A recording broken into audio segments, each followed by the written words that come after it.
Русский? Советский.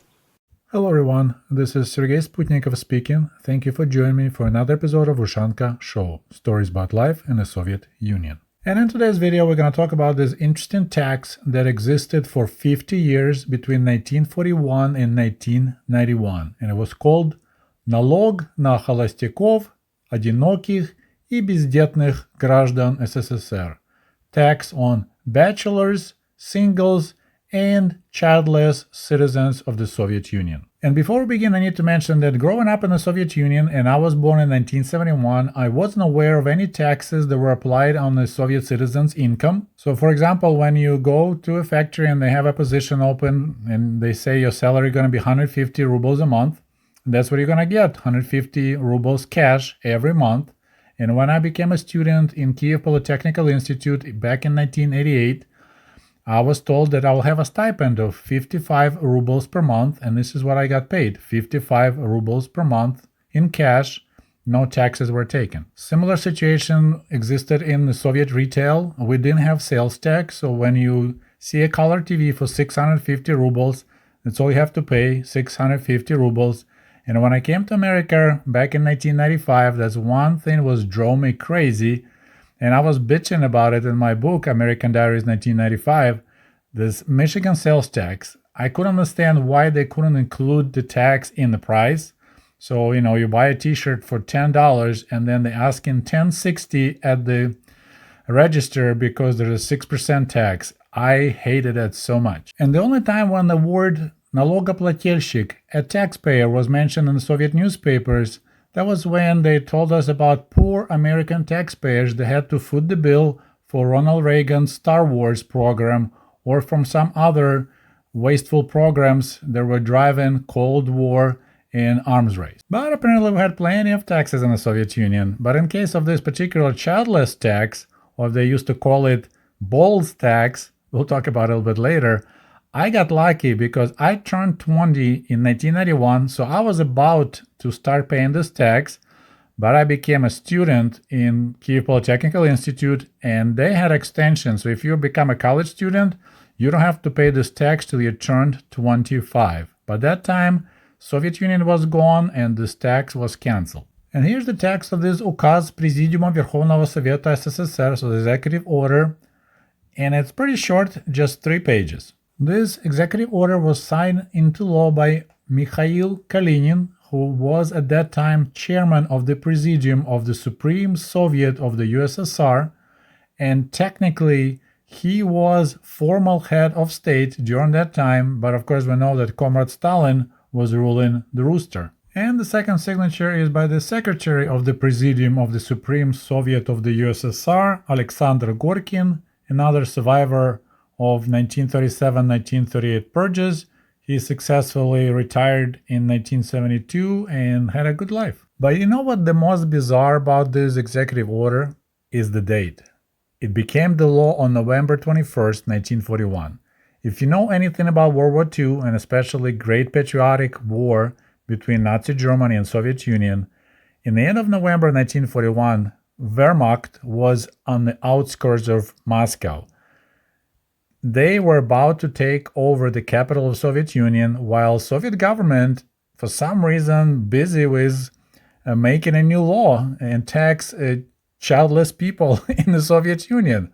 I cannot find any good explanation why they were busy with this stuff when the capital was under siege. And of course, if you have any good explanation or any theories, please post it in the comment section. Okay, so this is my theory after I looked up a couple things. So apparently Soviet government was already evacuated from Moscow.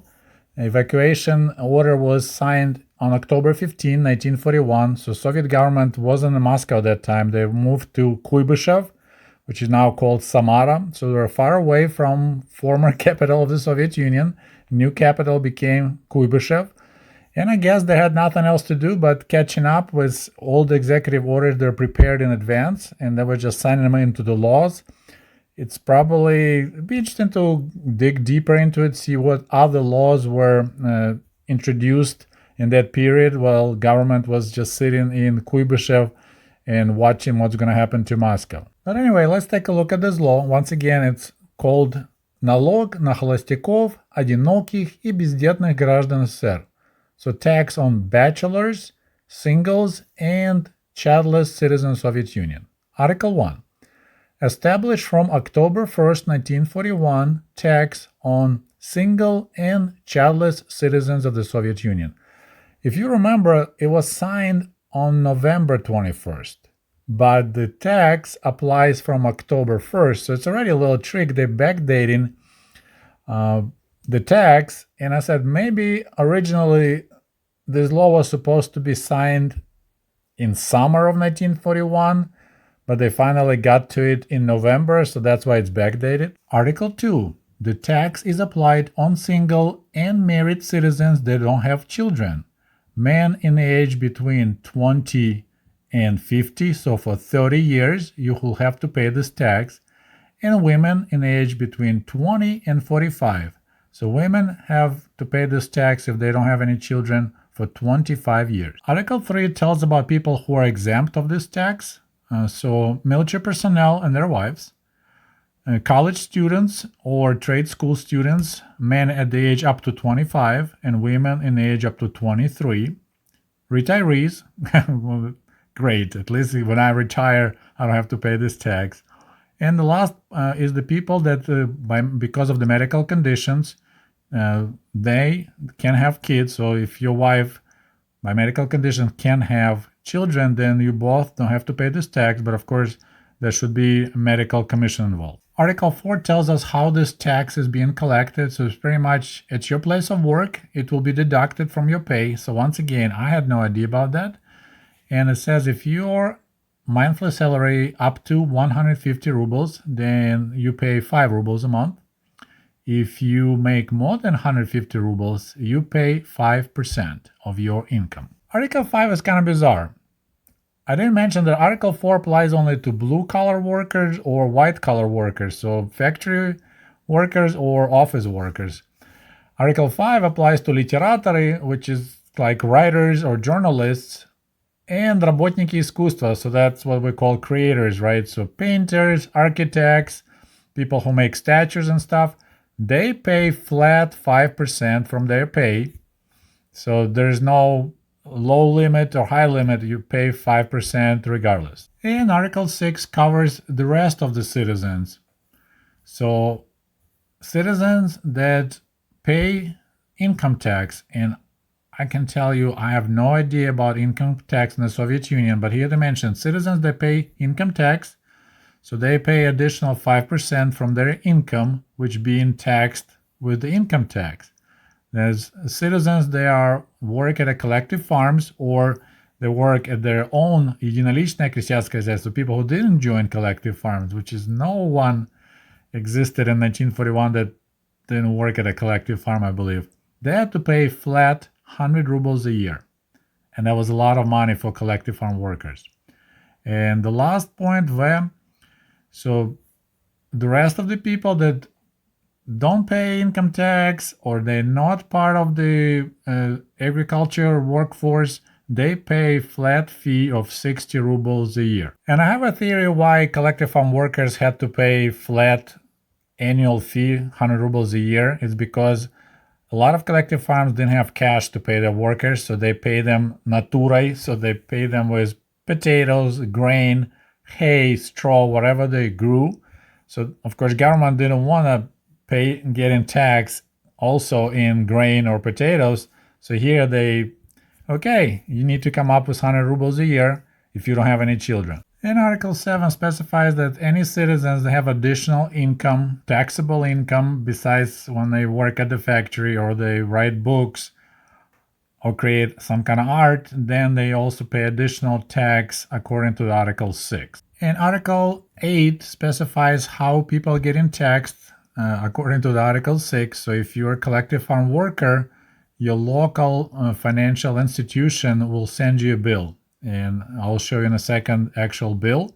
So if you're getting paid normally, like at the place of work, then they just take money right there from you. If you're a collective farm worker, they'll send you a bill and you need to pay in cash according to the bill. And here's the example of such a childless tax bill. official name Платежное извещение, payment notification from the Ministry of Finance of the Soviet Union. It looks like it was sent to a collective farm worker.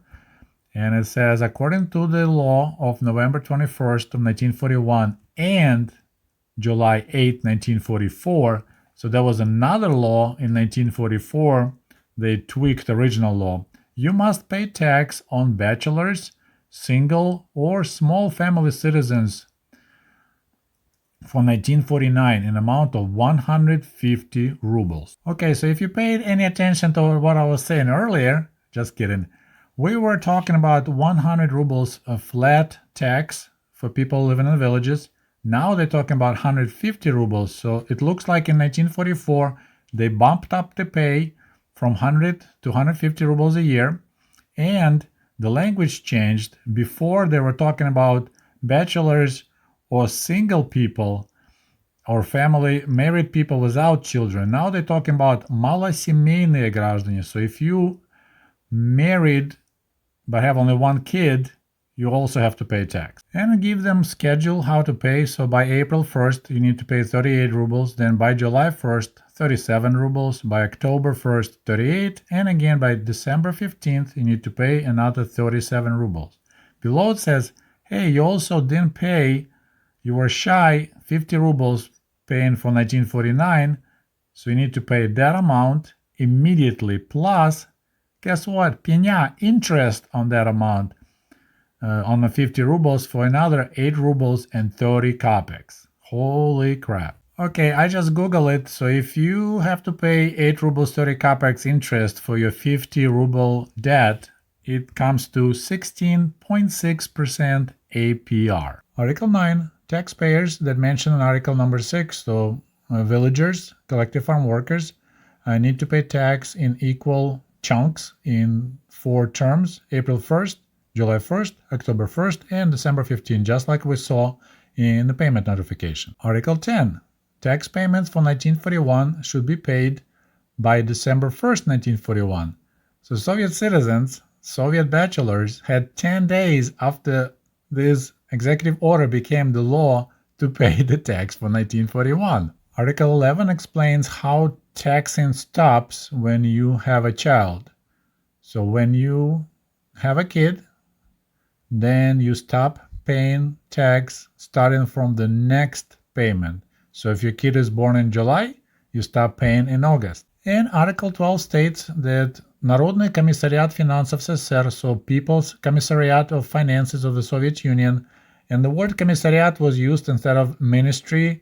In the beginning, Bolsheviks decided that the word minister was too capitalist, so they chose commissar.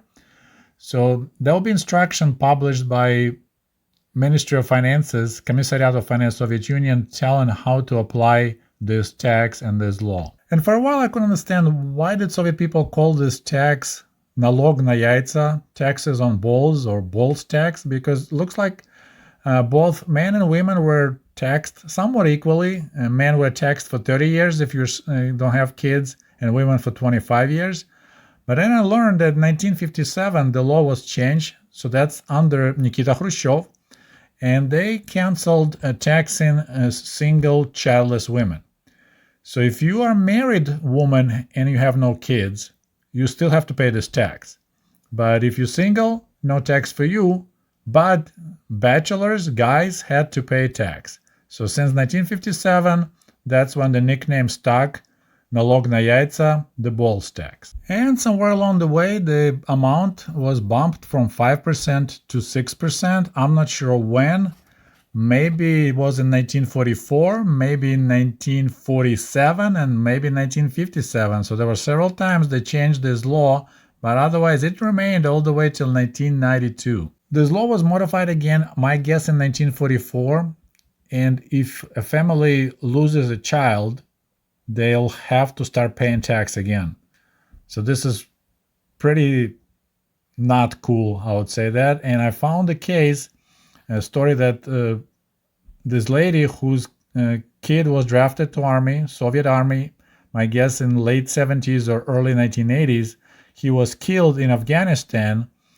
So she got a notice about her kid being killed, And next month, she got a notice, hey, you need to start paying taxes because you're childless now. And of course, a good question, how this tax affected the growth of population in the Soviet Union? I don't think it encouraged people to have kids. It was definitely expensive to be single, and paying 6% of your income year after year for 30 years or 25 years in case of women. So Soviet government collected a lot of cash from people, but I'm not sure if it's really helped to grow population, because due to poor housing conditions, if you share a small room with another family like my family did for 5 years, I don't think my parents wanted to have another kid.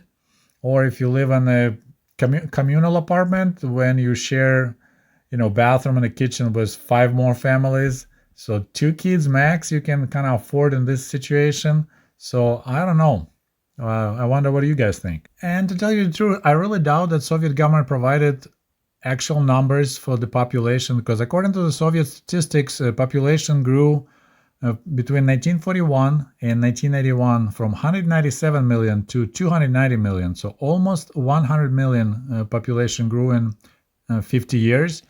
And that number just doesn't look right, because United States grew 118 million in the same time period between November 1941 and 1991. But they didn't lose 27 million during World War II. They had still quite a bit of immigration going on in the United States, and I don't think there was any immigration going on in the Soviet Union. So I really don't trust Soviet numbers. And some of you may be aware of the situation with 1937 census. I need to make a separate video on this topic because it's a good topic to discuss. So expectation was that Soviet population grew by 25 million. But census of 1937 showed that population grew only by 15 million.